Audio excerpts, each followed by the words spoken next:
Brooklyn got Armstrong off his feet. Wallace swats it out of bounds. Oh, my.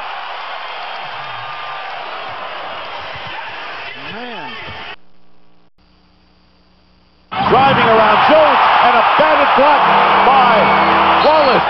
Now that was a spectacular block by Ben Wallace. Drives you nuts. Murphy driving. Ben Wallace blocking it out of bounds. Shot clock at 3. The 22nd timeout. Rip cuts down the lane. Gets Ben a dunk on cue. How about that? And they're going to get the ball back. They have a last-second shot, too. Great play. 6 minutes left. We are again.